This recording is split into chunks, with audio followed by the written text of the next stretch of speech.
ஜெபிப்போம்.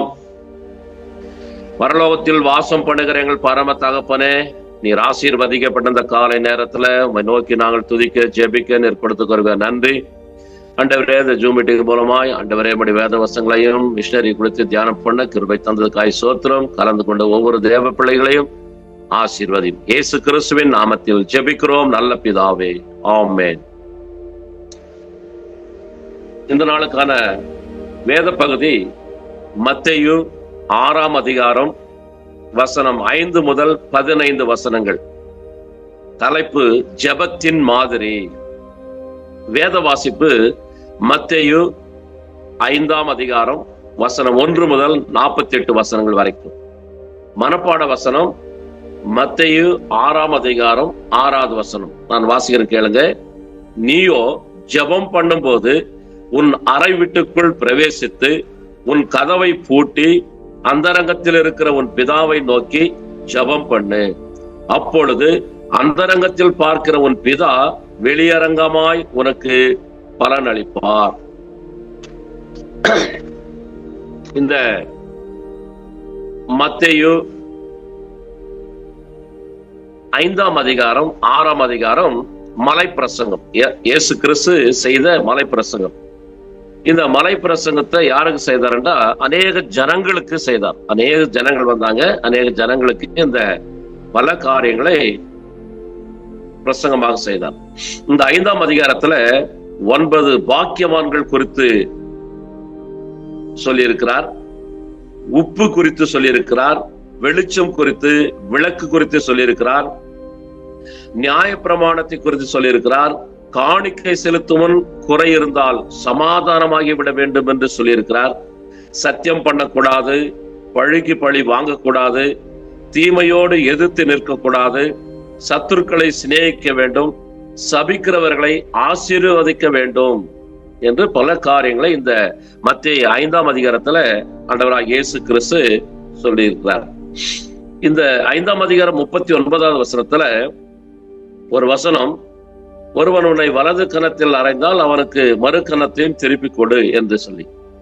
இந்த வசனம் அநேகருக்கு அநேக விதமாக புரிந்து கொள்கிறார்கள். ஒரு காரியத்தை நான் உங்களுக்கு சொல்றேன், கேளுங்க.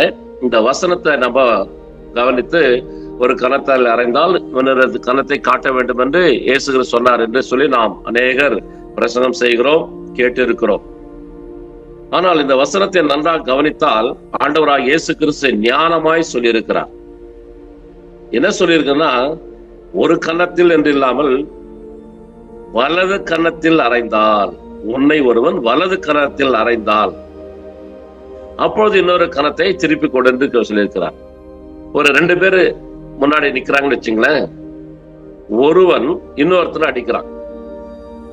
ஒருத்தர் தன்னுடைய வலது கையில அடிக்கும் போது முன்னாடி இருக்கிறவங்களுக்கு வலது கன்னத்தில் அடிக்க முடியுமா, இடது கன்னத்தில் அடிக்க முடியுமா? இடது கன்னத்துல தான் அடிக்க முடியும். ஏன்னா அந்த வலது கைக்கு நேரா இடது கணம் தான் இருக்கும்.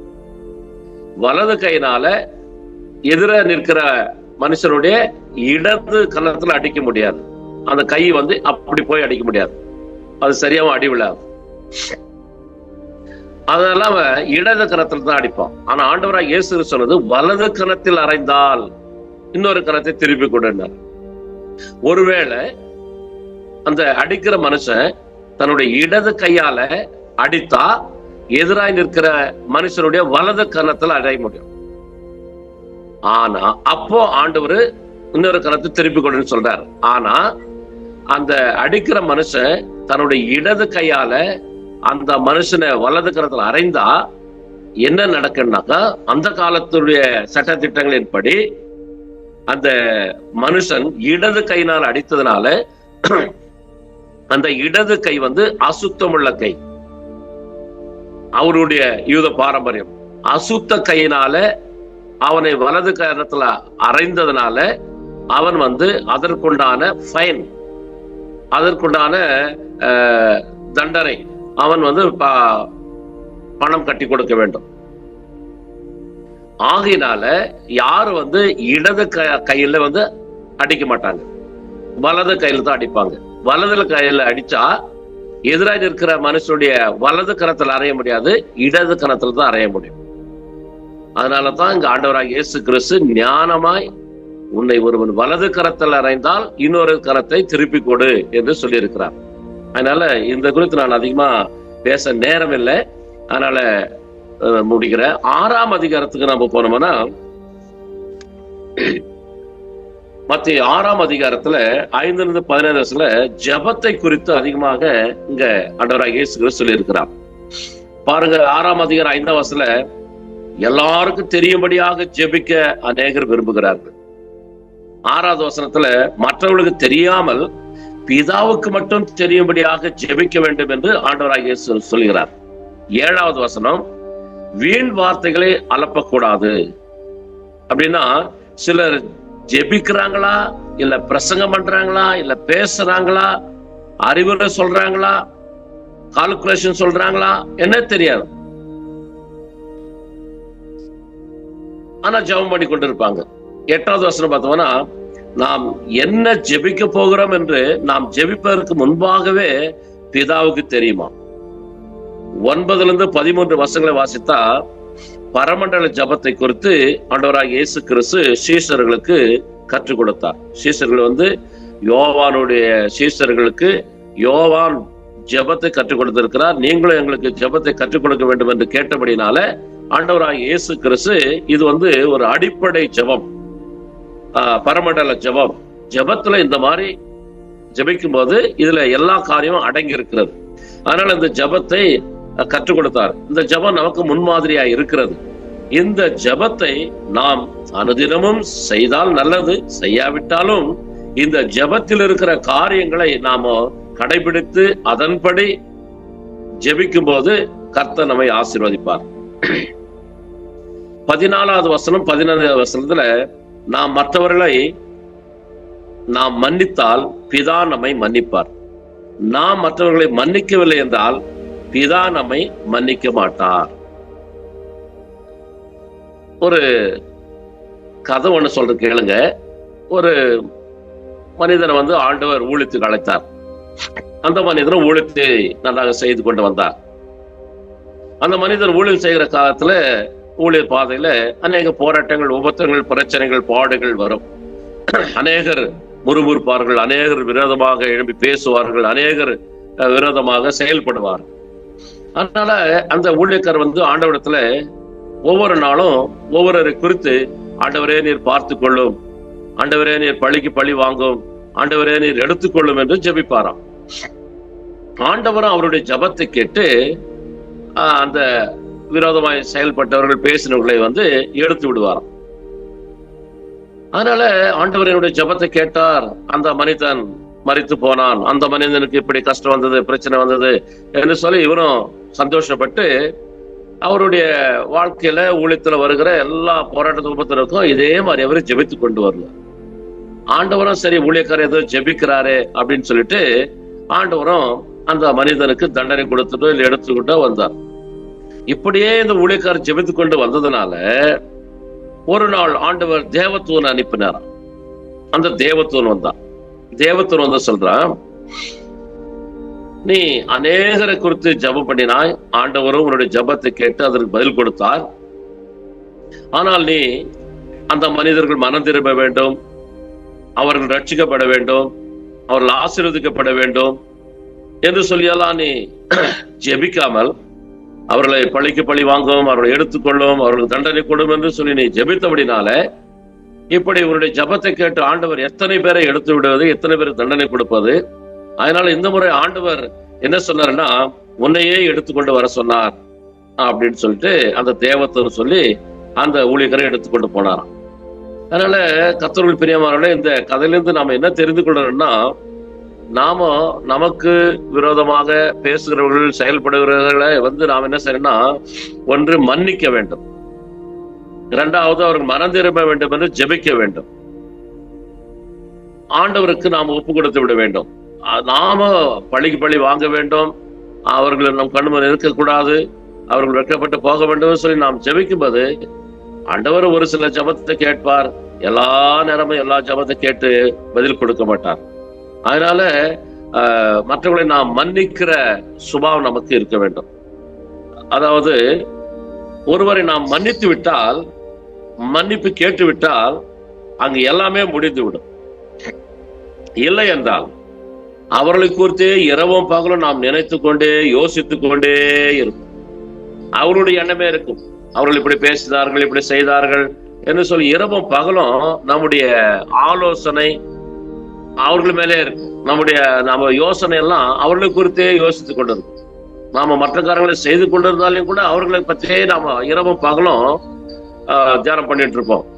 அவர்கள் தான் நம்மை ஆட்கொண்டு நம்மை ஆளுகை செய்வார்கள். அதனால ஒரே ஒரு வார்த்தை, என்னை மன்னித்துடுங்க, இல்ல நான் உன்னை மன்னித்துட்டேன், சாரி அப்படின்னு கேட்டோம்னா அங்க நமக்கு ஒரு சமாதானம் கிடைக்கும். அவர்களை குறித்து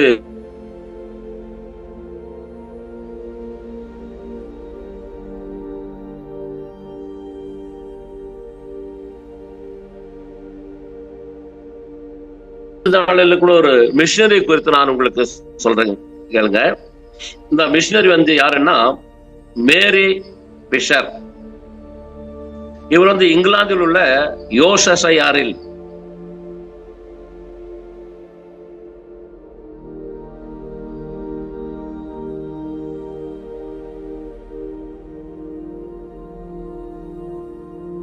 தொடங்கப்பட்ட ரிலீஜியஸ் சொசைட்டி ஆஃப் ஃப்ரெண்ட்ஸ் இந்த இயக்கத்துல ஒரு உறுப்பினராக, முதல் உறுப்பினராக இணைந்தார். 6 மைல் தூர பாதையில் ஆபத்துக்கள், சிறையிருப்பு, சாவுக்கான அறிகுறி என தடைகள் இருந்த போதும் அவற்றை கண்டு பின்வாங்காமல் இயேசு கிறிஸ்து அளித்த பலத்தாலும் அன்பாலும் முன்னேறி சென்றார் மேரி பிஷர்.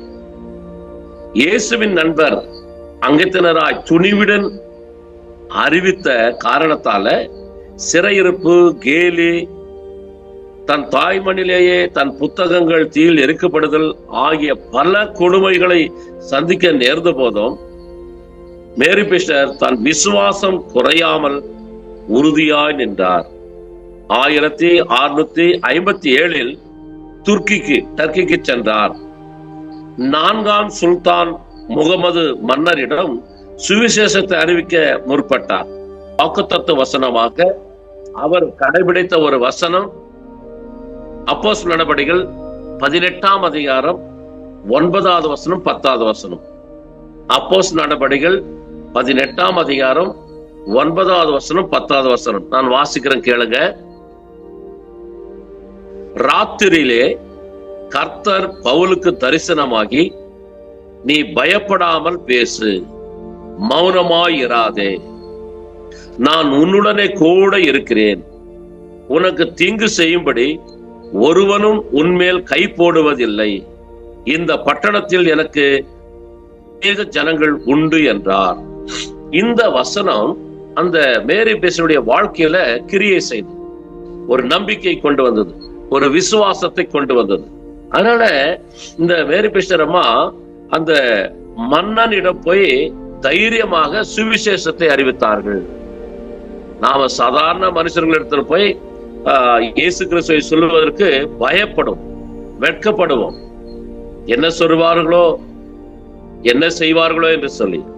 ஆனால் இந்த மேரி பிஷர் பாருங்க, அந்த துருக்கி மன்னனிடத்திலே போய் நேராக ராஜாவிடத்திலே போய் இயேசு கிறிஸ்துவை குறித்து அறிவித்தார்கள். காரணம் இந்த வசனம், நான் உன்னுடனே இருக்கிறேன், உனக்கு தீங்கு செய்யும்படி ஒருவனும் உன்மேல் கை போடுவதில்லை, இந்த பட்டணத்தில் எனக்கு அநேக ஜனங்கள் உண்டு என்ற வார்த்தையை நம்பி விசுவாசத்தோடு கூட அந்த மன்னனிடத்துல போய் இயேசு கிறிஸ்துவை அறிவித்தார்கள்.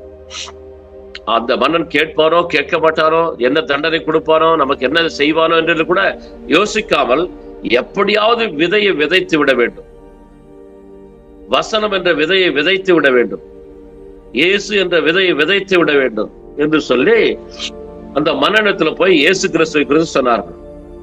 ஒரு பெரிய ஆச்சரியம் என்னன்னா, அந்த மன்னனும் அந்த மேரி பிஷர் சொன்ன இயேசு கிறிஸ்துவை குறித்து, வார்த்தைகளை குறித்து, வசனத்தை குறித்து சந்தோஷப்பட்டு விசுவாசித்து மனதிரும்ப ரட்சிக்கப்பட இயேசு கிறிஸ்துவை ஏற்றுக்கொள்ள ஆரம்பித்தார்.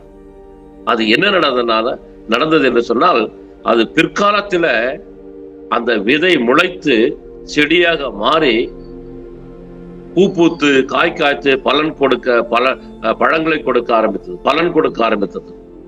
அநேக ஆத்துமர்கள் ரட்சிக்கப்பட அந்த மேரி விஷர் சொன்ன சுவிசேஷம் உதவியாகிறது.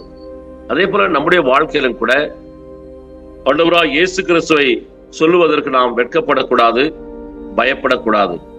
சமயம் வாய்த்தாலும் வாய்க்காவிட்டாலும் நாம் ஆண்டவருடைய வார்த்தையை சொல்ல கவனமா இருக்க வேண்டும். நாம் அவர்கள் கேட்டாலும் கேட்காவிட்டாலும் சொல்லி விடும்போது அந்த வசனம் ஒரு நாள் கிரியை செய்யும். அந்த வசனம் என்ற விதை ஒரு சில நாட்கள் கழித்து முளைத்து வளர்ந்து பலன் கொடுக்கும். அதனால இந்த மேரி பிஷருடைய வாழ்க்கை நமக்கு ஒரு பாடமாக இருக்கிறது. ஆரம்பத்தில் ஒரு படிப்பெண்ணாக வேலைக்காரியாக வேலை செய்து கொண்டிருந்த அந்த மேரி பிஷர் ஒரு பெரிய ஊழியக்காரியாக, பெரிய ஒரு ராஜாவுக்கு சுவிசேஷ அறிவிக்கிற ஒரு பெண்ணாக மாறினார். நம்மை ஆண்டவர் ஊழியத்துக்கு அழைத்திருக்கிறார். நாமும் அந்த மேரி பிஷரை போல சிறுவர்கள் முதற்கொண்டு பெரியவர்கள் வரைக்கும் அனைவருக்கும் இயேசு கிறிஸ்துவை அறிவிக்க வேண்டியது நம்முடைய கடமையா இருக்கிறது. அதனால கர்த்தர்கள் பிரியமானவர்களே, இந்த நாளிலும் கூட அந்த மத்தேயு 5ஆம் அதிகாரத்துல ஒரு சில காரியங்களை கர்த்தர் நமக்கு வெளிப்படுத்தினார். 6ஆம் அதிகாரத்துல ஜெபம் எப்படி செய்ய வேண்டும் என்று வெளிப்படுத்தினார். இன்றைக்கு அநேகர் அந்தரங்கத்துல இல்ல தனி ஜெபம் ஜெபிக்க மாட்டார்கள். எல்லாருக்கும் முன்பாக ஜெபிக்க வேண்டும், எல்லாரும் இவர் நன்றாக ஜெபிக்கிறார் என்று சொல்லி புகழ வேண்டும் என்பதற்காகவே பலர் ஜனங்கள் இருக்கிற இடத்துல ஜெபிக்க ஆசைப்படுவார்கள். தனிமையாக அந்தரங்கத்துல அரை வீட்டை பூட்டிக் கொண்டு இல்ல தனிமை ஜெபம் அதிகமான செய்ய மாட்டாங்க. ஆண்டவராகிய இயேசு கிறிஸ்து நமக்கு ஒரு முன்மாதிரியா இருக்கிறார். ஆண்டவராகிய இயேசு கிறிஸ்து அதிகாலையிலிருந்து போய் ஜெபம் பண்ணுவார், வனாந்தரத்துல போய் ஜெபம் பண்ணுவார், இரவெல்லாம் மலையில ஜெபம் பண்ணுவார், பகலில ஊழியங்களை செய்வார், பகலில வேத வசனங்களை போதிப்பார், அற்புதங்களை செய்தார். அதே போல நம்முடைய வாழ்க்கையிலும் கூட தனி ஜெபம் இருக்கும்போது ஆண்டவர் அந்த ஜெபத்தை கேட்டு வெளியரங்கமாக நாம் ஊழியம் செய்யும் போது, வேத வசனங்களை போதிக்கும் போது அந்த இடங்களில அற்புதங்களை செய்வார். அதனால இந்த வேளையில கூட ஜெபத்தின் மாதிரியை குறித்தவர் ஒரு சிலர் ஜெபம் கேட்கப்பட வேண்டும் சொல்லி சொன்னதையே சொல்லி கொண்டிருப்பார், அலப்பி கொண்டிருப்பார்கள், எதோ பேசி கொண்டிருப்பார்கள், எதோ சொல்லி கொண்டிருப்பார்கள். நாம் எதற்காக ஜெபிக்கிறோம், எந்த இடத்துல ஜெபிக்கிறோம், யாருக்காக ஜெபிக்கிறோம், எதற்காக ஜெபிக்கிறோம் என்ற ஒரு எண்ணமே இல்லாமல் எதோ சொல்லி ஜெபித்துக் கொண்டிருப்பார்கள். அந்த ஜெபம் ஒரு சிறு பிள்ளைகள் போல. அந்த மாதிரி நாம ஜெபிக்காம ஒரு மெச்சூரிட்டி ஆன பிற்பாடு, நாம் ஆவிக்குள்ள வளர்ந்த பிற்பாடு குறிப்பான ஜெபம், கருத்தான ஜெபம். எலியா கருத்தாய் ஜெபம் பண்ணினான், வானத்திலிருந்து அக்கினி இறங்கும். அது போல கருத்துள்ள ஜெபங்களை ஜெபிக்க வேண்டும். எந்த ஜெப குறிப்பு கொடுக்கிறார்களோ அந்த ஜெப குறிப்புக்கு மட்டும் நாம ஜெபிக்க வேண்டும். ஒரு சிலர் ஜெப குறிப்பை விட்டுடுவாங்க, சொல்லாததெல்லாம் சொல்லி ஜெபம் பண்ணி நிற்பாங்க. அப்ப அந்த ஜெப குறிப்பு சொன்னவங்களுக்கு ஒரு மாதிரி இடம், சொன்ன ஜெப குறிப்பை விட்டுருவாங்க, ஏன்னா அதுக்குள்ள மறந்துடுவாங்க. அதனால எந்த ஜெப குறிப்பு நமக்கு சொல்லப்படுகிறதோ, எதற்காக நம்ம ஜெபிக்கிறோமோ அதை குறித்து மட்டும் சுருக்கமாக, கருத்தாக, கனிவோடு, இரக்கத்தோடு, பணிவோடு ஆண்டவரிடத்துல ஜெபிக்கும் போது ஆண்டவருடைய நம்முடைய ஜெபத்தை கேட்டு பதில் கொடுப்பார் என்று சொல்லி இங்க ஆண்டவராகிய இயேசு கிறிஸ்து நமக்கு வெளிப்படுத்தியிருக்கிறார். அதனால நாம் ஜெபிப்போம், கர்த்தர் நம்முடைய ஜெபங்களை கேட்டு பதில் கொடுப்பாராக. ஆமென். ஜெபிக்கலாம். வானத்துக்கும் பூமிக்கும் சகல அதிகாரம் படைத்த எங்கள் சர்வ வல்லமுள்ள தேவனாய் கர்த்தாவே, நீர் ஆசீர்வதிக்கப்பட்ட இந்த காலை நேரத்துக்காய் என்னோட துதிக்கிறோம், சோத்தரிக்கிறோம். ஏசப்பா, நீர் ஒரு ஜெப வீரர் என்று சொல்லி நாங்கள் ஆண்டவரை விசுவாசிக்கிறப்பா. அதிகாலையிலிருந்து ஜெபித்தீர், வனாந்திரத்துல போய் ஜெபித்தீர், இருட்டோடு போய் ஜெபித்தீர், தனிமையாக ஜெபித்தீர், இரவெல்லாம் மலையில ஜெபித்தீரப்பா. அதே போல எங்களுடைய வாழ்க்கையிலும் கூட தனி ஜெபம் இருக்க வேண்டும் ஆண்டவரே. அப்பொழுதுதான் ஆண்டவர் வெளியரங்கமாக பிதாவாகிய தேவன் பதில் கொடுப்பார். ஊழியங்களில அற்புதங்களை செய்வார், ஊழியத்தை ஆசீர்வதிப்பார் என்று சொல்லி எங்களுக்கு கற்றுக் கொடுத்தீரப்பா, நன்றி செலுத்துகிறோம். எங்கள் மேல ஜெப ஆவியை ஊற்றும், கருத்தா ஜெபிக்க ஆண்டவர் எங்களுக்கு கிருபை தாரும். எங்களுக்கு சீசர்களுக்கு கற்றுக் கொடுத்தது போல எங்களுடைய வாழ்க்கையில யாருக்காக ஜெபிக்க வேண்டும், எதற்காக ஜெபிக்க வேண்டும், எப்படி ஜெபிக்க வேண்டும் என்று சொல்லி ஆண்டவரே பரிசுத்த ஆவியானவர் எங்களுக்கு கற்றுத்தரும்படியாக நாங்கள் ஜெபிக்கிறோம். கல்வார் திருச்சபை ஊழியங்களை ஆசீர்வதியும், நடத்துகிற அண்ணனுக்காக ஜெபிக்கிறோம், அக்காவுக்காக ஜெபிக்கிறோம். ஆசீர்வதிங்க, சோமரம் தாங்க ஆண்டவரே, ஆயுஷ்நாளை பெருக பண்ணும், தீர்காயுசை கட்டளிடும், வழிகளுக்கெல்லாம் அதிகார கர்த்தர், வழிகளெல்லாம் அவரை தேவதலை பாதுகாத்துக்கொள்ளும், பிரயாணத்தினுடைய கிருபை இருக்கட்டும், தாங்கி வழி நடத்தும்படியாக ஜெபிக்கிறோம். ஆண்டவரே அவருடைய ஊழியங்களில் ஆண்டவரே அநேக ஆத்துங்கள் ஆசீர்வதிக்க ரட்சிக்கப்பட கிருபை தாரும். ஆண்டவரே அதே போல அவர்களுக்கு கொடுத்த 3 மரணங்களுக்காக 2 பேர பிள்ளைகள் பேத்திகளுக்காக ஜெபிக்கிறோம். அவர்களும் கூட ஆண்டவரே அண்ணன் அக்காவை போல ஊழியங்களை செய்ய அநேகருக்கு ஆசீர்வாதமா இருக்க ஆண்டவரே அநேக ஆத்துங்கள் ரட்சிக்கப்பட அவர்களுக்கு கூட ஊழியத்தில் கருவாய் பயன்படுத்த முடியாது நாங்கள் ஜெபிக்கிறோம். கல்வார் திருச்சபையில் ஊழியர் செய்கிற ஊழியக்காரர்களுடைய குடும்பங்களை ஆசீர்வதியும், மிஷினரி குடும்பங்களை ஆசீர்வதியும், விசுவாசி குடும்பங்களை ஆசீர்வதியும், ஹாஸ்டல் பிள்ளைகளை ஆசீர்வதியும், வார்டன்களை ஆசீர்வதியும், டிரைவர்களை ஆசீர்வதியும், பத்திரமாய் வாகனங்கள் ஓட்ட கிருபை தாரும்.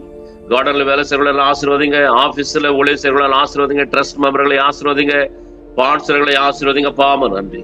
அதே போல ஆண்டவரே சோத்திரம் அடுத்த மாதம் வருகிற ஆண்டவரே கல்வார் திருச்சி மூலமாய் இந்தியா முழுவதுமாய் ஆண்டவரே உபவாச கூட்டங்கள் நடைபெறுகிற தாப்பனே, உபவாச கூட்டங்களுக்கு நான் எல்லாத்தையும் சந்தியும், நடத்தவர்களை ஆசீர்வதிங்க. அநேகர் கலந்து கொண்டு உபவாசம் இருந்து ஜெபிக்க பலன் தாரும், ஜெபிக்கிற ஜெபத்தை கேட்டு பதில் தாங்கப்பா, நன்றி. அதே போல நவம்பர் 6, 7 நடக்கிற கத்தாவே எஸ்அபா பைபிள் ஜேர்னி கான்பரன்ஸ் கூட ஆசீர்வதிங்க. ஆண்டவரே பைபிள் ஜேர்னில படிக்கிறவர்கள் எல்லாம் கலந்து கொள்ள கிருபை தாரும், நடத்தவர்களை ஆசீர்வதி தேவையை சந்திக்கப்பட வச்சுக்கப்பா.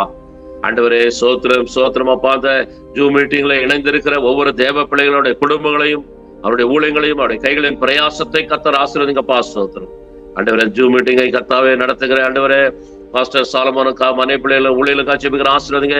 பாஸ்டர் தேவநேசங்கா மனை பிள்ளைகள் ஊழியலுக்கா ஜெபிக்கிற ஆசீர்வதிங்கப்பா, நன்றி. இந்த நாளிலும் கூட கத்தாவே எங்களுக்கு ஜெபிக்க கற்றுக் கொடுத்ததுக்காக நன்றி.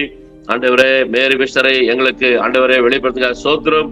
நாங்களும் கூட இப்படிப்பட்டதான ஊழியங்களை செய்ய வசனம் என்ற விதையை விதைக்க எங்களுக்கு கிருபை தரும்படியாய் எங்கள் கர்த்தரும் மீட்பரும் ரட்சகருமா இருக்கிற இயேசு கிறிஸ்துவின் நாமத்தில் ஜெபிக்கிறோம் எங்கள் ஜீவன் நல்ல பிதாவே, ஆமென்.